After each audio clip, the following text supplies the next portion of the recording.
Imagine holding a simple copper coin in your hand, a coin that millions of Americans once used every single day to buy candy newspapers or a morning cup of coffee, yet hidden within that small coin is a story that stretches back to the heart of the American spirit. The Lincoln penny of 1963 is not just a piece of change, it is a reflection of history, politics, art, economics, and the enduring legacy of Abraham Lincoln. When we dive into the story of the 1963 penny, we uncover a tale that begins decades earlier in 1909, when the Lincoln cent was first issued to mark the centennial of Lincoln's birth. It was the first circulating American coin to feature a real person, and it carried with it the power of symbolism representing honesty, leadership, and unity. By 1963, the Lincoln penny had been in circulation for more than half a century, and the United States was a nation in transition. The early 1960s were a time of optimism and tension. The country was experiencing rapid economic growth. The space race was underway, and civil rights movements were gaining momentum at the same time. International pressures and Cold War rivalries shaped policy decisions and influenced every level of society. Coins minted in this period were more than pocket change. They were silent witnesses to an age of transformation. The Lincoln penny of 1963 was struck at two principal mints, Philadelphia and Denver. The Philadelphia Mint produced coins without mint marks, while the Denver Mint carried the letter D beneath the date together. They created hundreds of millions of these cents, ensuring their wide circulation in every corner of the country to the average person. It was just a penny, but to the collector and historian, the 1963 cent holds a mirror to the culture and industry of its time. These coins were struck primarily from an alloy of 95% copper and 5% tin and zinc, giving them the distinctive reddish-brown tone that collectors still admire. Today, their weight was 11 grams, and their diameter was 19 millimeters, specifications that had been standard for decades and would remain until the dramatic changes of 1982, when rising copper prices forced a shift in composition. The obverse design of the 1963 penny retained. The portrait of Abraham Lincoln, created by Victor David Brenner in 1909, his profile facing right, is a design that remains instantly recognizable, even to those who are not coin collectors, above his head. The motto, "In God We Trust," is prominently displayed. The word "Liberty" rests to the left, and the year 1963 is positioned to the right for coins minted in Denver. The small d appears just below the date. This design, although simple, has endured for over a century, and its familiarity is part of what makes it so iconic. On the reverse of the 1963 penny, we find the wheat ears design created to accompany the Lincoln portrait. When the coin first debuted in 1909, two stylized sheaves of wheat frame the words "1 cent" and "United States of America" above them. The national motto, "E pluribus unum," reminds us of unity through diversity. By 1963, this reverse design was nearing the end of its era, as it would be replaced in 1959 by the Lincoln Memorial design. However, many 1963 pennies still featured remnants of earlier striking techniques, and their artistic clarity often varies depending on how well the dies were prepared. To understand the full story of the 1963 Lincoln penny, we must also consider the broader economic context of the time. In 1963, the United States was moving through a period of sustained growth. The Kennedy administration sought to strengthen the economy through tax reforms and public investments. Inflation was low, unemployment was improving, and consumer spending was high. In this environment, coins circulated widely, and the production of cents was crucial to everyday commerce. The mint had to balance efficiency with quality, ensuring that billions of coins could be produced quickly yet accurately. Any small change in metal prices or minting technology could have wide-reaching consequences, which is why the composition of the penny remained stable until the economic pressures of later decades forced adjustments. Collectors today often study The 1963 penny for its varieties, errors, and minting quirks, while most examples are common and hold only face value in circulated condition. There are rare exceptions. Coins with doubled dies repunched mint marks or off-center strikes can fetch significant interest and value for numismatists. These varieties are not merely curiosities, they are historical evidence of the minting process and the challenges of mass production. In the early 1960s, each error tells a story of human oversight or mechanical imperfection. And for many collectors, the hunt for these anomalies is part of the thrill of numismatics. But the story of the 1963 penny does not end with its minting or even its circulation. It also lives on in the cultural memory. Of the time, a penny in 1963 could buy a stick of gum or a piece of candy. School children might have filled jars with pennies as savings, and countless Americans dropped them into wishing wells or pressed them into the hands of children as tokens of luck. The Lincoln cent was everywhere from city streets to rural general stores, and in its quiet way, it linked generations together as we expand this history into a full journey lasting hours. We can trace the origins of the Lincoln cent back to the political climate of 1909, the influence of President Theodore Roosevelt on coin design, the artistry of Victor David Brenner, and the evolution of American coinage through the first half of the 20th century. We can follow the penny through the Great Depression, when copper shortages forced experimentation with alloys, through World War II, when steel cents were introduced in 1943, and into the post-war years when prosperity and innovation reshaped American life by the time we arrive. At 1963, the Lincoln penny stands as both a familiar constant and a reflection of change. To fully explore the 1963 penny, we would also journey into the lives of collectors and historians, those who preserve rolls of uncirculated coins in pristine condition, those who search for rare mint errors under magnifying glasses, and those who study the economic reports of the mint to understand how production decisions were made. We would look at how the penny functioned in the economy of the time, what role it played in the everyday life of Americans, and why it remains so symbolic today, even as discussions continue about whether the penny should still be produced in the 21st century. The Lincoln penny of 1963 is more than a coin. It is a chapter in the long story of American currency. It reflects the craftsmanship of the mint, the legacy of Abraham Lincoln, the economic realities of its age, and the enduring connection between a nation and its money. To hold one today is to touch a piece of living history, a reminder that even the smallest denomination can carry with it the weight of culture, art, and memory. And when we unravel its story, we discover that the humble 1963 Lincoln penny is not just pocket change, but a window into the soul of America. Imagine holding a small copper coin in your hand, a coin so ordinary that millions of people have carried it in their pockets, used it in daily transactions, or left it forgotten in jars and drawers across the country. Yet when you look deeper into the story of the Lincoln penny from 1974, you find a fascinating chapter of American history, economics, politics, and numismatics all woven together into a single coin. The year 1974 is one of the most discussed and analyzed in the history of the Lincoln cent, not simply because it was part of the long-running series honoring Abraham Lincoln, but because of the pivotal experiments, controversies, and minting decisions that defined it and made it stand out in the eyes of collectors, historians, and economists. To understand why the 1974 penny has earned such a prominent place, we must first revisit the story of the Lincoln cent itself, which began in 1909 when the coin was introduced to mark the centennial of Abraham Lincoln's birth. Designed by Victor David Brenner, the coin became the first U.S. circulating coin to feature the portrait of a real historical figure, rather than an allegorical representation of liberty. For decades, the coin evolved slightly with design modifications, changes in mint marks, and adjustments to the reverse, but its importance in the American consciousness remained steady by the 1970s.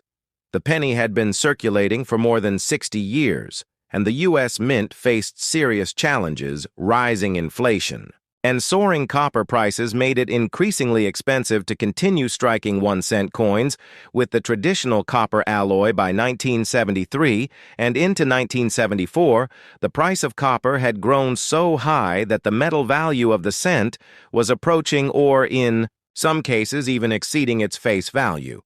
This situation put the government in a difficult position, since producing coins at a loss was unsustainable. The mint began to consider alternatives, and 1974 became the testing ground for one of the most remarkable experiments in modern U.S. coinage history. The United States Mint authorized the production of experimental cents made from aluminum instead of the standard copper alloy. The aluminum cent of 1974 became one of the most famous coin stories. In modern times, with over 1 million of these coins initially struck in Philadelphia and distributed to members of Congress for evaluation. However, the experiment faced opposition from various groups. Medical professionals expressed concerns that aluminum coins would not be visible on X-rays if accidentally ingested, which posed health risks. Vending machine companies worried about the effect on their machines, since many were calibrated for the weight of copper-based cents. Collectors and numismatists debated what such a dramatic change in composition would mean for the tradition of the Lincoln cent. Ultimately, the mint decided to abandon the aluminum experiment and recall the test coins. Although the vast majority of these experimental 1974 aluminum cents were destroyed, a few are believed to have escaped into private hands, which has fueled decades of controversy and legal disputes, since the United States government still considers them to be its property. This story alone has given the 1974 penny a legendary status among collectors, but the history does not stop there. The regular circulation strikes of 1974 were produced in massive quantities in Philadelphia, Denver, and San Francisco, with the Philadelphia coins lacking. A mint marked the Denver coins, bearing the D mark, and the San Francisco mint, producing both circulation strikes and proof issues for collectors. The composition remained the traditional bronze alloy of 95% copper and 5% zinc and tin. These coins, though ordinary in appearance, carry with them the shadow of the aluminum cent experiment, which forever altered the perception of the Lincoln penny. The proof sets of 1974 stand out as remarkable examples of craftsmanship, each one meticulously struck with sharp details, mirror-like fields, and frosted devices reflecting the skill of the San Francisco Mint. At that time, for collectors, these proof coins remain a gateway into understanding the broader historical and economic context of the period. The year 1974 was not only about the composition debate, it was also about the broader state of the American economy. The nation was reeling from inflation, the oil crisis, and political turmoil connected to the Watergate scandal. Every coin struck during this era is in some sense a small piece of a turbulent decade that reshaped the United States. The Lincoln cent served as a daily reminder of stability in the face of change, with the familiar face of Abraham Lincoln anchoring the nation's smallest coin. Even as the government struggled with bigger financial challenges, collectors also pay close attention to varieties and errors from 1974. As with many years in the Lincoln series, there are double dies repunched mint marks and other striking anomalies that have fascinated specialists and provided countless opportunities for in-depth study. These varieties have added richness to the history of the year and expanded the ways in which collectors engage with the penny. Market the enduring interest in the 1974 penny. Both ordinary strikes and the elusive aluminum tests underscores the deep connection between coinage and national history. Coins are not merely tools for commerce. They are cultural artifacts that tell the story of their time. The 1974 Lincoln penny is a perfect example of how a seemingly ordinary coin can embody debates about economics, technology, politics, and tradition, making it a centerpiece for collectors and historians alike. When we look back today, we see that the 1974 penny bridges the past and the future. It looks back to the legacy of Victor David Brenner's original design from 1909 and to the long-standing tradition of copper coinage in America, but it also points forward to the changes that would come later in 1982 when the mint finally transitioned from copper to a predominantly zinc composition. The story of 1974 reveals the challenges of adapting coinage to economic realities while respecting public expectations and traditions. In the end, the penny survived the aluminum experiment, but the lessons of that year still resonate in numismatics and in the broader story of American money. Whether you are a seasoned collector, a historian, or simply someone who has picked up a penny from the ground without giving it a second thought, the 1974 Lincoln cent offers a story worth exploring. It is a reminder that even the smallest coin in your pocket carries with it a tale of ingenuity, controversy, adaptation, and resilience, making the history of the 1974 penny not just about the coin itself, but about the very fabric of American life and the challenges of a nation in transition. If you are a collector of American coins, you will know that certain dates stand out not because of their silver content or rarity alone, but because they carry the weight of history and national celebration, and the year 1976 is one of those unforgettable chapters in United States numismatics because it was the year of the American bicentennial. And to mark the 200th anniversary of independence, the United States Mint decided to break with tradition and create special commemorative coinage that would circulate in the hands of every citizen and traveler who touched American money during that patriotic year. These were the bicentennial coins, the Washington quarter, the Kennedy half-dollar, and the Eisenhower dollar, each redesigned with a reverse image honoring 2 centuries of freedom and achievement. The Washington quarter of 1976 is perhaps the most widely recognized among them, for it carried a unique reverse designed by Jack L. R., showing a colonial drummer standing proudly, with a victory torch encircled by 13 stars representing the original colonies. This was the first and only time in the history of the Washington quarter that its reverse was altered for a commemorative design until the advent of the state quarters program decades later. And because of this, the 1976 quarter has captured the imagination of millions of collectors and historians alike. The obverse continued to bear the portrait of George Washington, sculpted by John Flanagan, but with the important inscription of the dual date, 1776-1976, which itself sets this coin apart from all others. When we dive into the story behind the 1976 Washington quarter, we uncover a broader narrative of how the mint sought to involve the American public in the creation of these designs. The Treasury Department opened a national competition, inviting artists to submit reverse designs for the 3 denominations, and hundreds of entries were received. The winning design for the quarter by R. was selected because it symbolized not only the martial spirit of the Revolution, but also the civic pride of ordinary Americans who had fought for independence. The drummer boy is not a specific person, but a symbol of youthful patriotism echoing the sounds of freedom that marked the Revolutionary War. The Eisenhower dollar of 1976 also carried a significant commemorative reverse, designed by Dennis R. Williams, featuring the Liberty Bell superimposed over the surface of the moon, a nod both to American independence and to the nation's achievements in space exploration. And this coin, along with the bicentennial Kennedy half-dollar and Washington quarter, entered circulation in 1975 and 1976, although all bore the dual date, 1776-1976, and none were dated solely 1975, meaning that for 2 years all quarters, half-dollars, and dollars struck for circulation carried the bicentennial design in terms of minting. The bicentennial quarters were produced in massive numbers at the Philadelphia Mint and the Denver Mint for circulation, while the San Francisco Mint struck proof issues and special collector versions, including silver-clad compositions of 40% silver sold in sets for numismatists.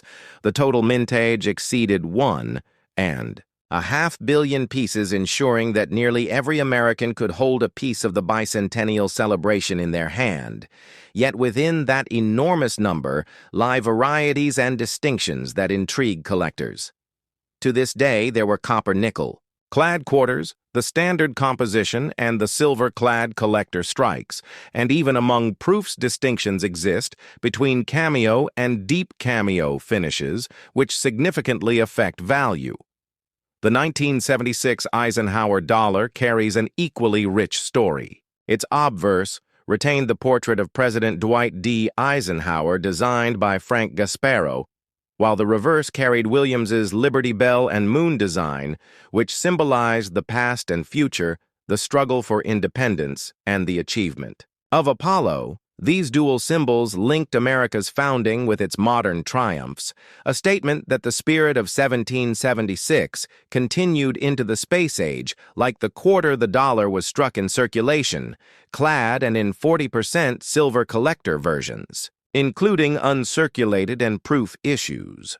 From a historical perspective, the bicentennial coinage represents not merely a change in design, but a cultural phenomenon.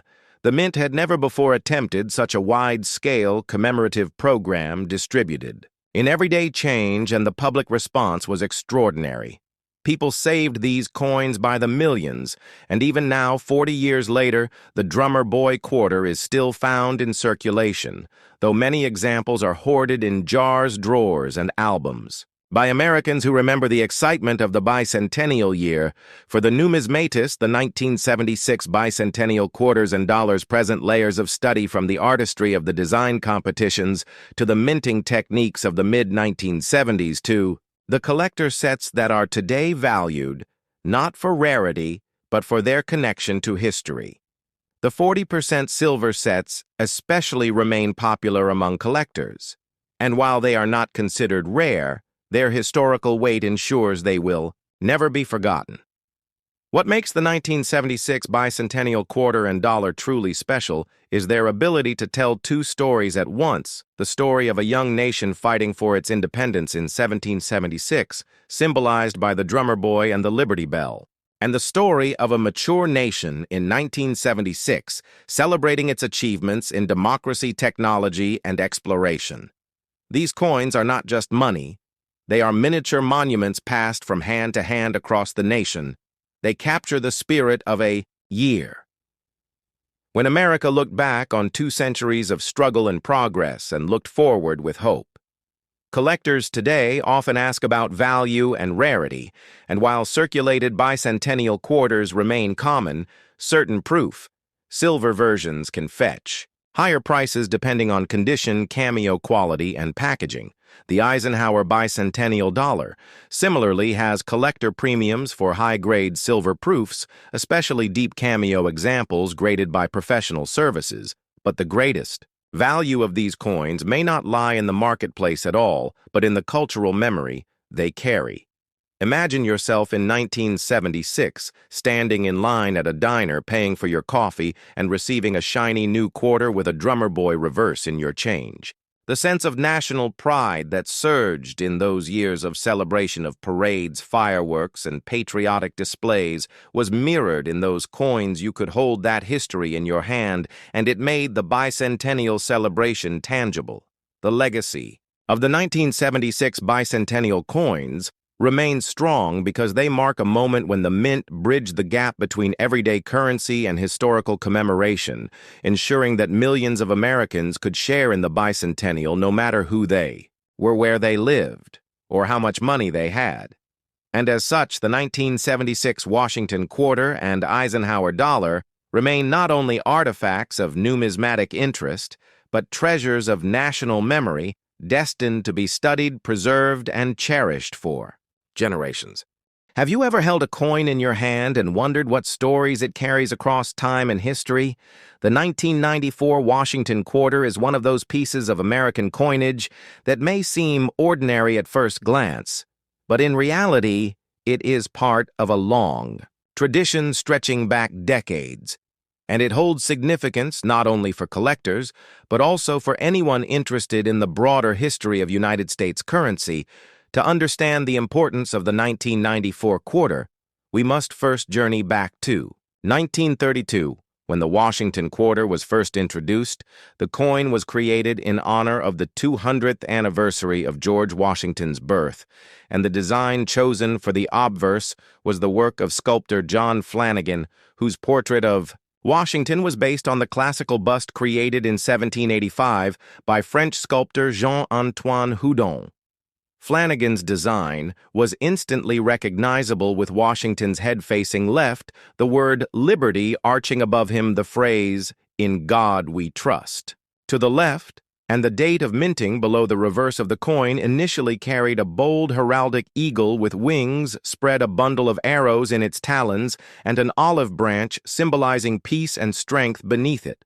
All this design became a staple of American coinage, and it remained largely unchanged for decades. The 1994 quarter therefore represents a continuation of this proud lineage, but also a fascinating point in numismatic history, as it was issued just a few years before. The United States launched its groundbreaking 50-state quarters program in 1999. That program would forever alter the face of the Washington quarter. But in 1994, collectors were still receiving coins in the traditional eagle reverse design. The 1994 quarter was struck at multiple mints, including Philadelphia, Denver, and San Francisco. And each of these mints produced different types of coins. The Philadelphia Mint, with its no mint mark issues, produced millions for circulation. The Denver Mint, marked with a small d, also released large numbers, and the San Francisco Mint produced proof coins both in traditional copper-nickel clad and in 90% silver versions for collectors. These proof strikes were struck with special care and mirrored fields that highlighted the details of Flanagan's design. In a way ordinary circulation strikes never could. The context of the 1994 quarter is also tied to the broader economy of the United States. The early 1990s were years of recovery. Following the economic recession of the late 1980s and early 1990s, unemployment rates were falling.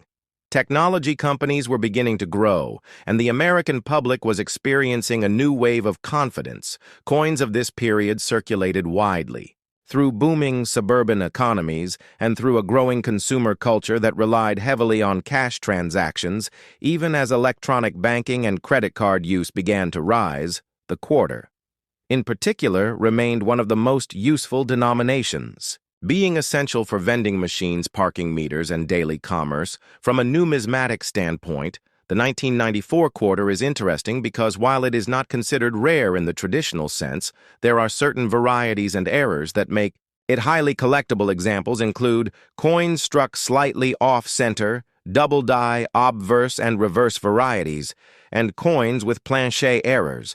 Collectors often search rolls of 1994 quarters in hopes of finding such mistakes, which can transform a coin worth only 25 cents into one valued at hundreds of dollars. Condition also plays a critical role.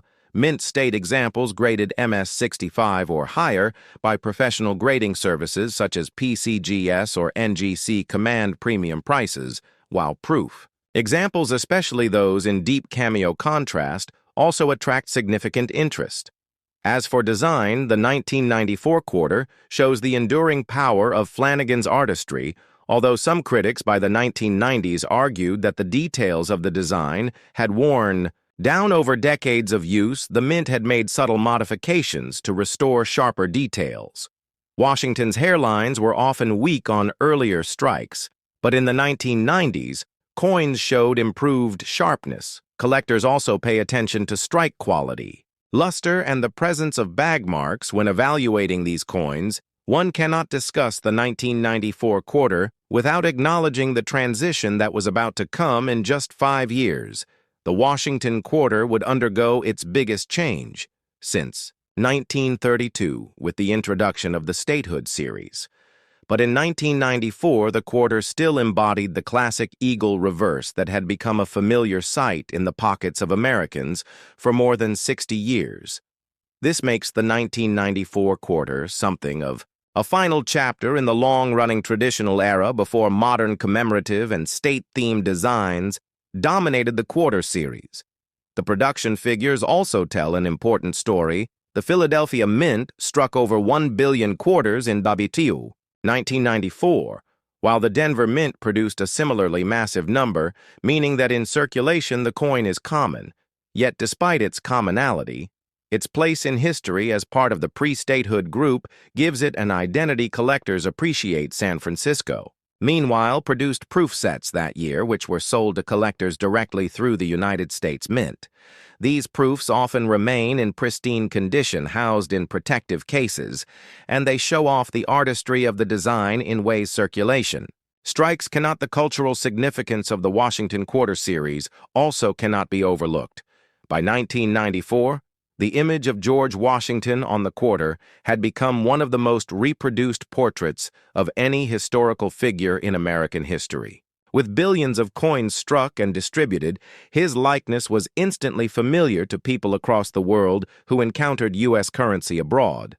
This familiarity reinforced Washington's role not only as the first president, but also as a symbol of stability and leadership in a constantly changing global landscape. The eagle on the reverse, though eventually replaced, still conveyed the traditional American values of strength, unity, and readiness to defend peace for 2 hours. We could dive deeper into the technical aspects of minting in 1994. The presses used by the Mint, the quality control processes, the role of die engravers, and how coinage laws of the United States governed the specifications of weight, diameter, thickness, and metallic composition. The copper-nickel-clad composition of circulation strikes featured outer layers of 75% copper and 25% nickel bonded to a pure copper core. This gave the coin its familiar silvery appearance and durability. In circulation, yet the San Francisco silver proofs, struck in 90% silver and 10% copper, recalled the traditional silver composition of quarters minted prior to 1965, when the Coinage Act eliminated silver from circulating coinage. This contrast between modern-clad and traditional silver versions makes the 1994 proof set highly interesting to collectors. In summary, the 1994 Washington Quarter is not just a small piece of metal, but a tangible artifact of American history, tied to the legacy of George Washington, the artistry of John Flanagan, the evolution of the United States Mint, and the economic and cultural currents of the 1990s. It stands as one of the final representatives of the classic eagle reverse era before the great transformation of the state quarters program. It is a coin both ordinary and extraordinary, common in number yet rich in meaning, and endlessly fascinating for collectors, historians, and everyday Americans alike. Imagine holding a small piece of American history right in the palm of your hand, a coin that countless people spent without thought, a coin that bought groceries, paid for gas, passed through toll booths, and jingled in the pockets of workers, students, and families. Yet this simple coin, minted in 1984, carries with it an extraordinary story, a story that stretches from the birth of the Washington Quarter in 1932 to the changes in America's economy, the artistry of its design, the minting technology of the 1980s, and the role it played in everyday American life. What if I told you that your 1984 Washington Quarter is far more than just 25 cents? It is a symbol of tradition, resilience, and the ongoing legacy of the nation's first president. Today, we uncover the full, detailed history of the 1984 Washington Quarter. The Washington Quarter began its journey in 1932 when the United States decided to honor the 200th anniversary of George Washington's birth. The Treasury and the Commission of Fine Arts debated over the design, eventually selecting John Flanagan's portrait of Washington, which was based on Jean-Antoine Houdon's 1785 neoclassical bust. The obverse displayed Washington's profile with liberty above "In God We Trust" to the left, and the date of issue at the bottom. The reverse featured an eagle with outstretched wings, clutching arrows, symbolizing strength and vigilance, resting above olive branches to represent peace. This design remained largely unchanged for decades, becoming one of the most familiar circulating coins in the nation. By 1965, silver was removed from the quarter due to rising metal costs. The mint transitioned to a copper-nickel-clad composition with an inner core of pure copper and outer layers of 75% copper and 25% nickel. The 1984 Washington quarter belongs to this clad era, produced at three major mints: Philadelphia, Denver, and San Francisco. The Philadelphia mint coins bore no mint mark, the Denver mint coins carried the D mint mark, and the San Francisco mint produced proof coins with the S mint mark for collectors. The year 1984 in the United States was marked by economic growth following the recession of the early 1980s. President Ronald Reagan was in office. The Summer Olympics were held in Los Angeles, and the country was experiencing a renewed sense of optimism. Coins like the 1984 quarter were part of everyday commerce. Reflecting this period of resurgence, they circulated widely through vending machines, payphones, arcades, and countless daily transactions, serving as both a tool of trade and a silent witness to history. The mintage numbers were significant. Philadelphia struck over 676 million quarters. Denver produced more than 546 million, and San Francisco created over 2 million proof coins. These enormous numbers meant the 1984 quarter was not rare in circulation, but collectors often search for specific varieties and minting errors which can increase a coin's value. Examples include off-center strikes, double, die obverses, weak strikes, filled mint marks, and coins struck on planchets intended for other denominations. Such errors are treasured because they are the result of the intricate and sometimes unpredictable process of high-speed coin production. The artistry of the 1984 quarter connects back to John Flanagan's original 1932 design, though critics often argued that the details were shallow compared to Laura Garden. Fraser's rejected design, Flanagan's portrait endured for decades, becoming iconic in its own right by 1984. The coin's design had been struck into the national consciousness so strongly that it was a defining part of American coinage. In fact, millions of Americans recognized Washington's profile on the quarter, even more readily than they recognized the portraits on dollar bills. The clad composition of the coin ensured durability. The copper-nickel surface resisted wear better than the softer silver coins of earlier decades, making the 1984 quarters able to withstand years of circulation without losing their legibility or detail. The reeded edge not only discouraged clipping or shaving, but also gave the quarter a distinct tactile identity, making it instantly recognizable by touch alone in pockets and cash registers across the nation. Collectors often view the 1984 quarter as a representative piece rather than a key date. Yet its significance lies in the way it bridges the transition between earlier and later phases of American numismatics. It stands at the threshold of modern coin collecting before the revolutionary state quarters program launched in 1999. The Washington quarter of 1984 preserves the classic eagle reverse, which would soon give way to designs representing each state. For those who lived through the 1980s, the eagle reverse quarter remains a nostalgic reminder of simpler times. The San Francisco proof quarters of 1984 stand apart in their mirrored fields and frosted devices crafted with polished dies and carefully handled planchets. They embody the highest standards of mint artistry and precision packaged for collectors. These coins were never meant for everyday circulation, yet they represent an important segment of American coinage, appealing to hobbyists who valued craftsmanship, presentation, and scarcity compared to the mass-produced business strikes.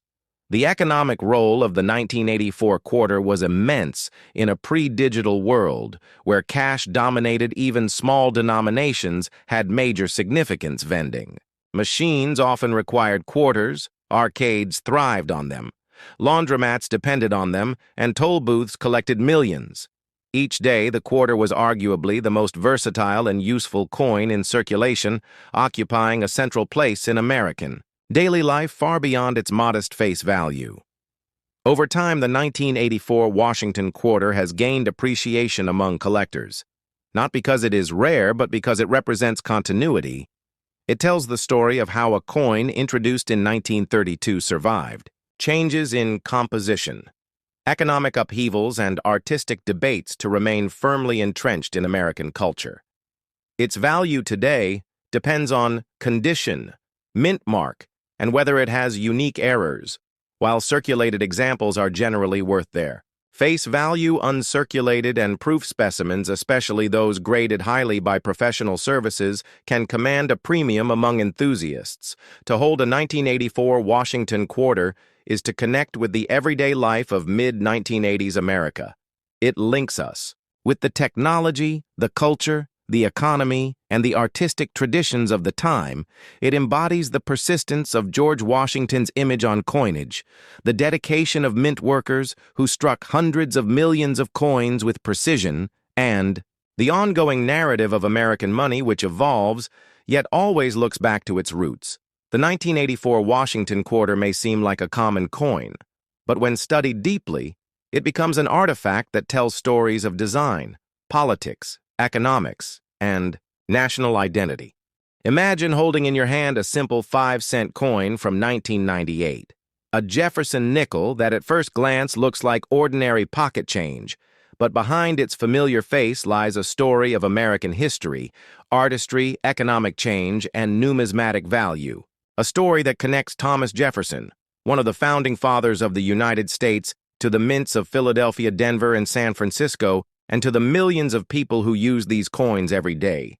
This is not just a coin, it is a time capsule of 1998, a year of political events, technological growth, and cultural transformation, and when you understand its background, you will see that this Jefferson nickel is far more than just 5 cents. The 1998 Jefferson nickel continues a tradition that began in 1938 when the United States Mint introduced the Jefferson design created by sculptor Felix Schlag to replace the Buffalo nickel after a national competition. Schlag's winning design placed a left-facing portrait of President Thomas Jefferson on the obverse side with the Monticello, his Virginia home, on the reverse, and it remained largely unchanged for decades, with only minor adjustments made to improve clarity and strike quality. By 1998, the design had already been in circulation for 60 years, making it one of the longest-running coin designs in American history. And each piece struck that year carried not only the familiar imagery, but also the weight of tradition. 1998. Jefferson nickels were minted at both the Philadelphia and Denver facilities for circulation. While the San Francisco Mint produced proof versions for collectors, the Philadelphia Mint coins carried no mint mark. As was the custom at the time, the Denver Mint coins bore the D mark, and the San Francisco proofs carried the S Mint mark. These distinctions are crucial for collectors because they help identify not only the place of production, but also the relative rarity of each type. In that year, billions of nickels were produced for circulation, meaning the 1998 Jefferson nickel is not considered scarce in terms of mintage. However, the quality and condition of the coin play an enormous role in determining its value. Today, the obverse portrait of Jefferson in 1998 still showed Schlag's design, though by this point, critics had long debated whether the image truly captured Jefferson's likeness. Some considered the design too stylized, while others praised its classic look. But regardless of artistic debates, the portrait became one of the most recognizable American coin images of the 20th century. Jefferson faces left with the motto, "In God We Trust," along the left rim, and the word liberty written in his own script style to the right, along with the year 1998, and the mint mark when present. The reverse displays Monticello Jefferson's plantation home with its neoclassical dome, and pillars beneath it appear the words, "Monticello 5 cents, United States of America," and above it, the national motto, "E pluribus." In terms of mintages, the 1998 Philadelphia Mint struck over 1 billion Jefferson nickels, while the Denver Mint also produced close to 1 billion. The San Francisco Mint struck several million proof nickels for collectors. These proof coins were made with sharp detail, polished dies, and special planchets, giving them a mirror-like appearance that sets them apart from ordinary circulation strikes. These proofs came in both clad and silver versions when issued in proof sets by the mint collectors. And numismatists often seek out high-grade examples of the 1998 Jefferson nickel coins graded by professional services like PCGS or NGC in Mint State 65, or higher can command a premium, especially those with strong strikes, attractive luster, and minimal contact marks. Full steps designations are particularly prized. This refers to the detail on the steps of Monticello on the reverse. When these steps are fully struck and show no interruptions, the coin becomes far more desirable since many nickels, even from fresh minting years, failed to achieve a fully detailed strike. Thus, full steps nickels from 1998 are not rare in absolute terms, but in gem condition with strong steps, they can fetch significantly more than face value the year. 1998 itself was significant. In the larger historical context, the United States was experiencing a booming economy driven by technology and the dot-com era. The Jefferson nickel in circulation reflected the everyday commerce of that time being used. In vending machines, parking meters, and countless transactions across the nation, it was a coin of ordinary people. Yet, in the hands of collectors, it became a window into both monetary history and the artistry of American coinage. The long-standing design of the Jefferson nickel would only remain for a few more years. After 1998 and 2004, and 2005, the Mint introduced the Westward Journey nickel series to commemorate the bicentennial of the Lewis and Clark expedition, and by 2006, a new forward facing portrait of Jefferson designed by Jamie Franke replaced Schlag's classic profile. Thus, the 1998 nickel represents one of the final years of the original uninterrupted design, making it historically important as part of the closing chapter. Of a 6-decade tradition, errors and varieties also add intrigue to the 1998 Jefferson nickel. While most coins struck that year were ordinary, some exhibit die cracks off center strikes, double die, obverses or reverses, and other striking anomalies, which are carefully studied by specialists. Such coins can transform a 5-cent piece into a collectible worth hundreds or even thousands of dollars, depending on rarity and condition. For 2 hours, one can explore not just the technical aspects of the 1998 Jefferson nickel, but also the cultural, artistic, and economic dimensions surrounding it. The sculptural decisions of Felix Schlag, the evolution of U.S. mint practices, the impact of circulation wear and collecting trends, the significance of proof coins and mint marks, the rarity of full steps designations, and the broader economic climate of 1998 all combine to paint a full picture of why this nickel is more than just a small coin in your pocket. It is a symbol of American heritage, a link between past and present, and a collectible that tells a story worth listening to in detail. Imagine holding in your hand a simple nickel dated 1990. At first glance, it may seem like just another coin in the long series of Jefferson nickels that Americans used in everyday life. Yet behind this coin, there is a rich story that connects history, design, economics, minting technology, and even the culture of late 20th century America. The Jefferson nickel, first introduced in 1938, had by 1990 already been in production for more than 50 years. It replaced the Buffalo nickel and brought with it the familiar portrait of Thomas Jefferson, the third President of the United States, designed by Felix Schlag, whose winning design became a cornerstone of modern U.S. coinage by 1990. This design had become so recognizable that people often overlooked its details, but for collectors and historians, the 1990 nickel offers more than just a date. It offers a window into a time of transition. The late 1980s and early 1990s were a period of global change. The Cold War was drawing to an end. Technology was rapidly advancing, and the United States Mint was undergoing its own set of improvements and adjustments in production methods. Coinage had to remain reliable and efficient, while also serving as a reflection of national identity. The Jefferson nickel was no exception, and the 1990 edition represents a coin struck with the precision of modern minting machinery, yet carrying a design that dated back over half a century. The obverse of the coin featured the classic profile of Thomas Jefferson facing left. His portrait had been refined slightly over the decades due to dye wear and technological adjustments, but the essence of Schlag's original design remained Jefferson's hair detail, his coat collar, and the word liberty. In his own handwriting style, continued to define the look of the coin above Jefferson's head read, "In God We Trust," while to the left appeared the word liberty. Followed by the year 1990, mint marks P, D, or S would indicate whether the coin came from Philadelphia, Denver, or San Francisco. Each of these mints played a role in the production of nickels during that year.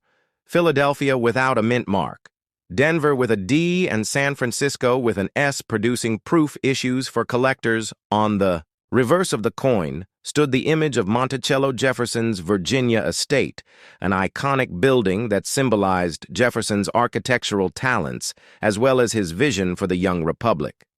The word Monticello appeared beneath the building, with the denomination 5 cents directly under it, and the words United States of America framing the base above Monticello. The Latin phrase E pluribus unum out of many one reminded citizens of the unifying principle of the nation. What makes the 1990 Jefferson nickel particularly significant is not a dramatic design change or a rare error, but rather its placement in the continuum of American coinage. By this time, the nickel had become a workhorse of commerce, billions of them circulated through the economy. But for collectors, subtle details became important. The quality of the strike, the sharpness of Jefferson's hair, and the steps of Monticello were often scrutinized. Collectors sought full-step examples on the reverse, where the steps of Monticello were fully struck, a feature that was not always easy to find.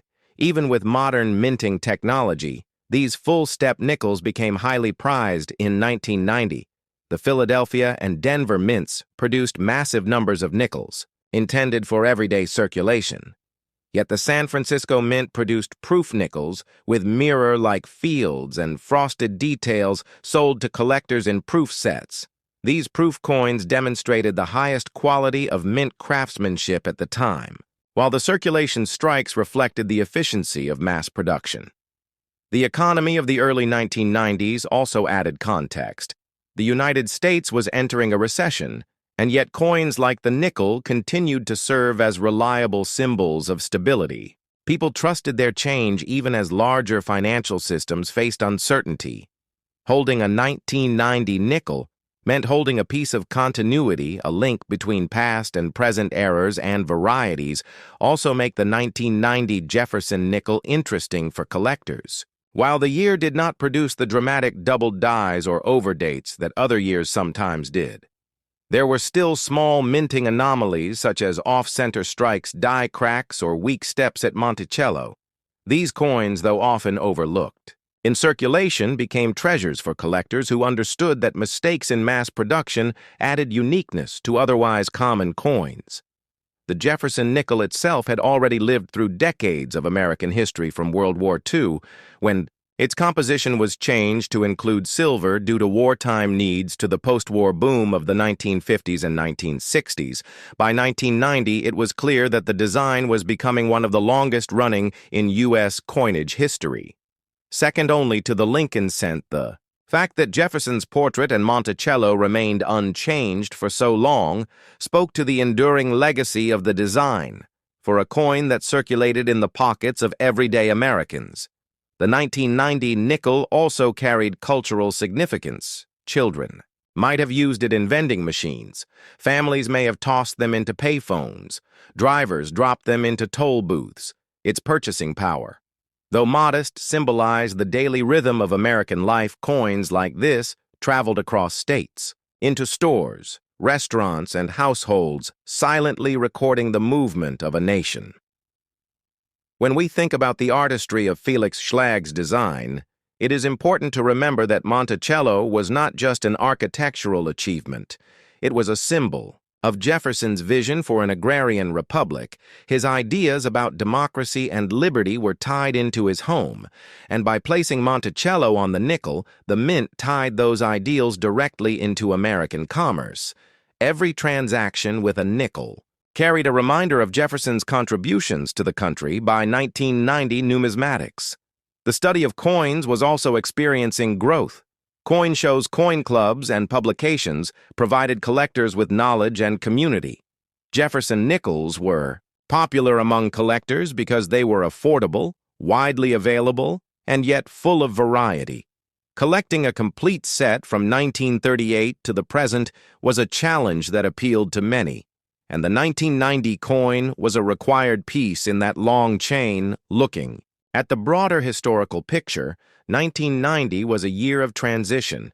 The Berlin Wall had recently fallen, and the Soviet Union was on the verge of collapse. The United States was preparing to enter the Gulf War. Technology was moving toward the computer. Age, and yet coins remained a constant. A nickel, dated 1990, was a product of that exact moment, a small artifact that carries with it the story of both stability and change. For collectors today, the 1990 Jefferson nickel may not command high values in circulated conditions since billions were produced, but high-grade examples, proof strikes, and those with full steps can attract significant attention in the numismatic market. They serve as a reminder that even common coins can become important when placed in the right context. So when you hold a 1990 Jefferson nickel, you are not simply looking at a piece of metal.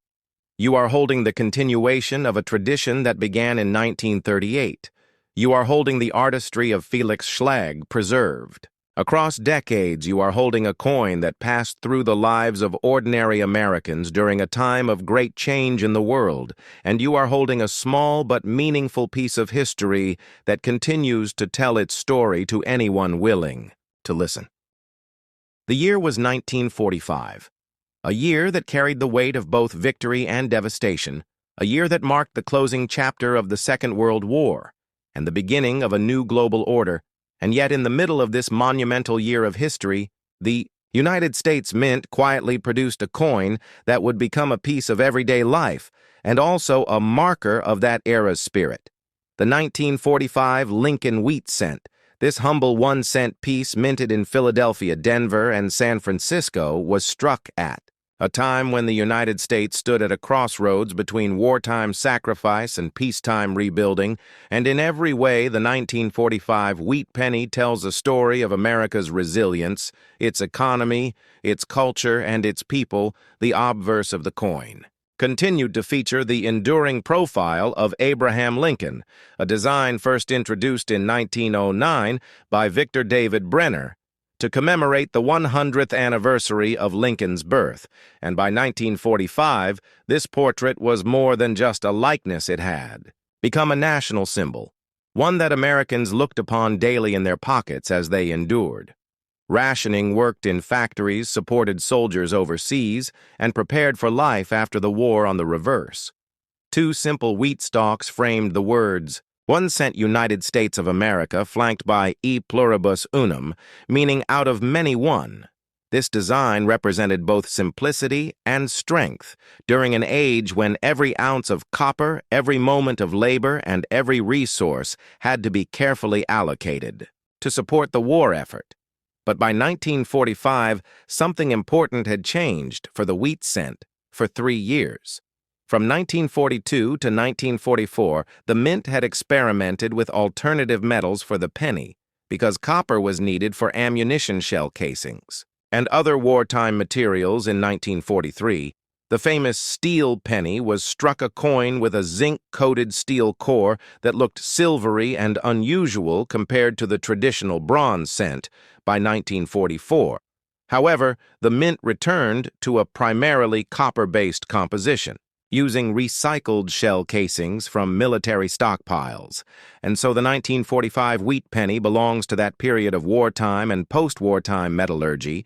It is composed of 95% copper and 5% tin and zinc, though in reality, most 1945 cents were closer to being 95% copper and 5% zinc. Because tin supplies were extremely limited, this detail matters because collectors today can trace how the war not only changed the appearance of coins, but also their physical makeup.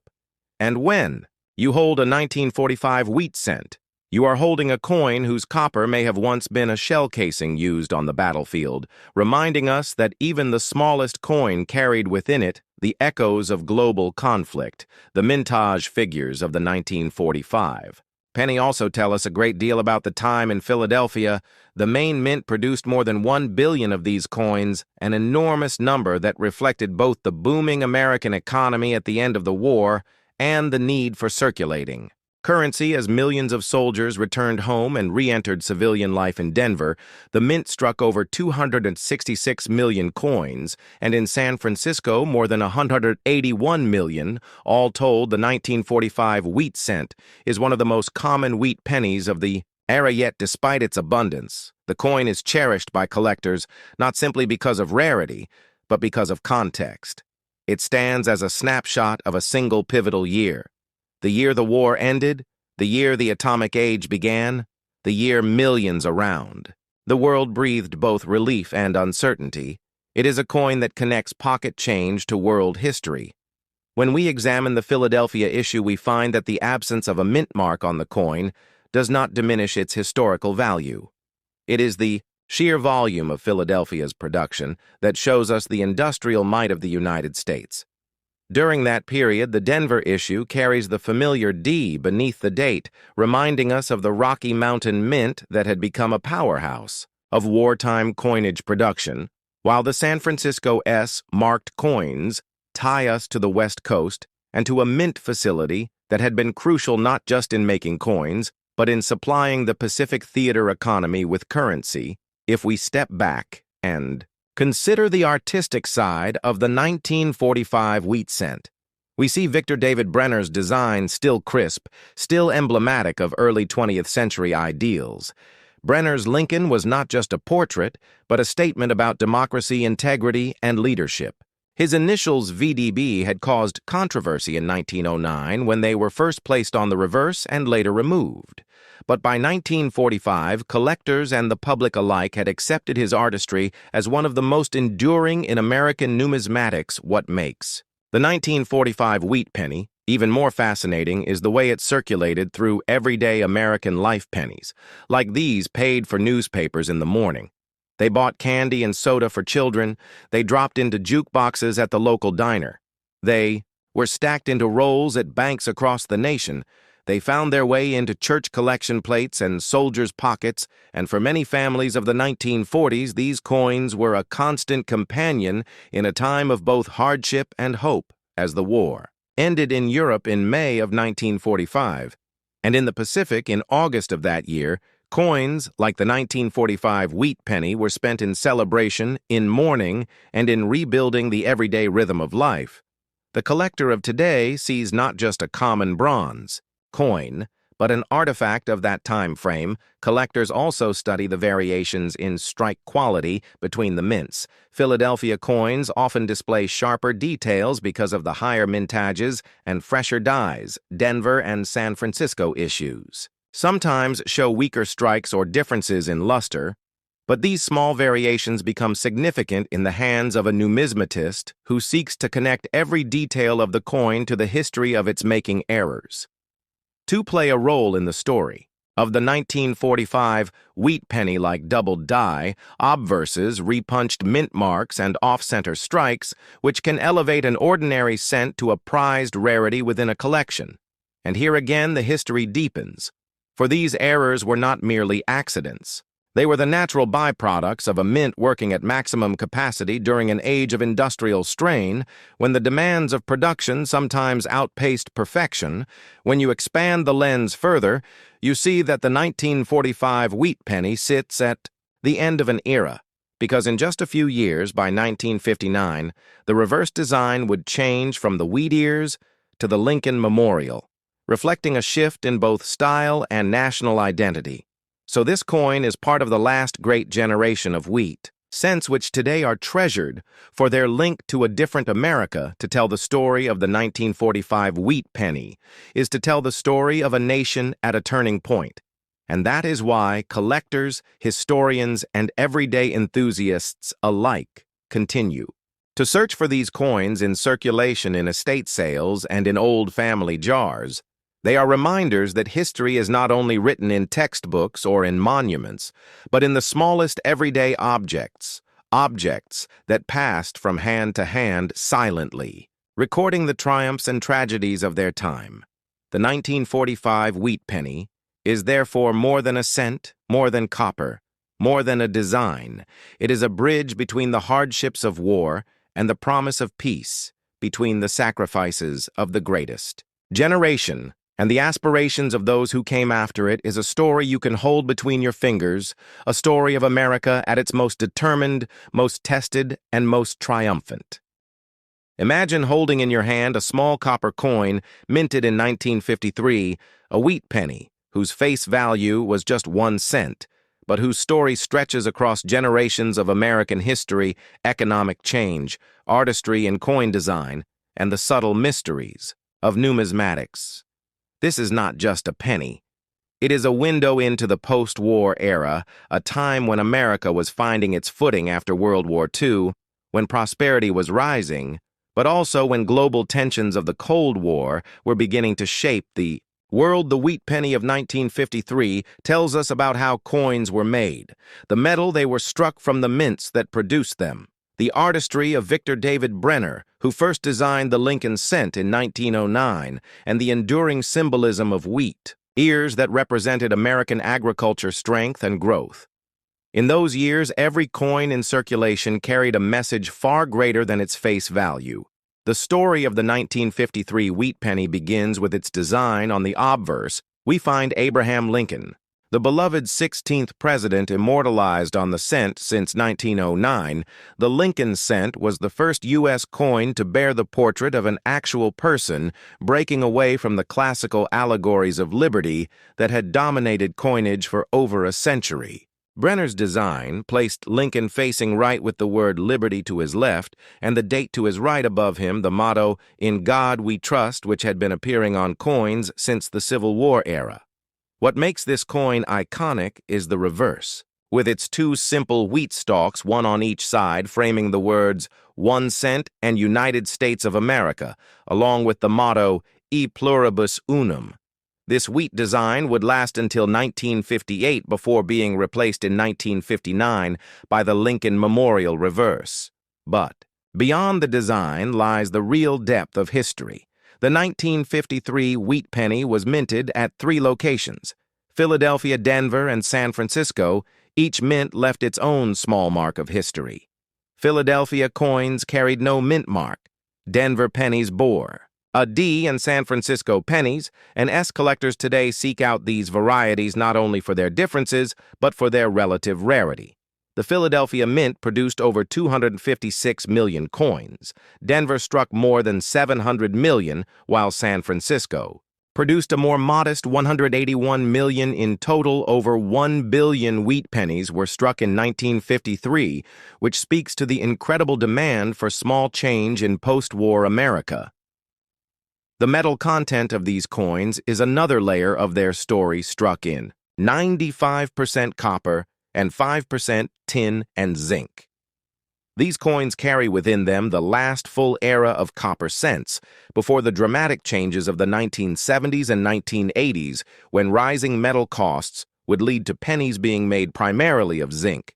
The feel, weight, and tone of a 1953 cent speaks to an earlier age, when coins carried substance, when every clink in the pocket resonated with real metal. The historical backdrop of 1953 adds even greater meaning. Dwight D. Eisenhower was president. The Korean War had just ended, the Cold War was heating up, and the American economy was booming. Suburban expansion, consumer spending, and industrial growth were reshaping the nation. Coins were everywhere: vending machines, buses, corner stores, pay telephones. All required pennies, nickels, and dimes. In those years, the penny still mattered. It could buy a stick of gum, a piece of candy, or contribute to a gallon of gasoline, costing just 29 cents. When we study a 1953 wheat penny, we are not only studying metal, but also the daily life of millions of Americans. For collectors, the value of the 1953 wheat penny varies dramatically depending on its condition. While most circulated examples are worth only a few cents to perhaps $1, pristine examples. Uncirculated with full red luster can fetch far more, especially those certified by grading services like PCGS or NGC. And then there are errors and varieties which make certain 1953 cents worth hundreds or even thousands of dollars doubled dies. Repunched mint marks off center strikes or coins struck on the wrong planchets. All are treasures waiting to be discovered in rolls jars or family coin boxes. The artistry of the wheat penny design also invites deep reflection. The choice of wheat. Ears as the central motif was not accidental in 1909. When Brenner created the design, the United States was still a largely agricultural nation. Wheat represented prosperity, nourishment, and growth. It was a symbol the average citizen could connect with. By 1953, though the country was shifting toward industrialization and urban living, yet the coin still carried that agricultural legacy, as if to remind Americans of their roots. As we dig deeper, we can look at the transition that followed just a few years later in 1959, when the wheat reverse gave way to the Lincoln Memorial. This marked the 150th anniversary of Lincoln's birth and signaled a new direction in coin design. The 1953 wheat penny thus sits near the end of an era representing the last chapter of the beloved wheat design. Collectors cherish these coins not only for their copper glow but for their place as one of the final wheat issues. Even more fascinating is how these coins circulated. They traveled in the pockets of soldiers returning from Korea, factory workers, suburban families, children saving coins in piggy banks. They were exchanged in diners, jukeboxes, laundromats, and corner stores. Every scratch and mark on a circulated 1953 penny tells a story of everyday American life. To truly appreciate the 1953 wheat penny, we must also consider the broader numismatic tradition. The Lincoln cent has been in continuous production for over a century, making it the longest-running coin design in U.S. history. When you hold a 1953 cent, you are touching part of that legacy, part of a series that has endured longer than any other in American coinage history. This little coin connects us to art, politics, economics, and the ordinary lives of people decades ago. It teaches us how to see coins not just as money, but as historical documents, tiny works of art and enduring artifacts of culture for the collector, for the historian, for the curious soul. The 1953 wheat penny is a treasure not for its rarity alone, but for the story it carries from the heart of mid-century America.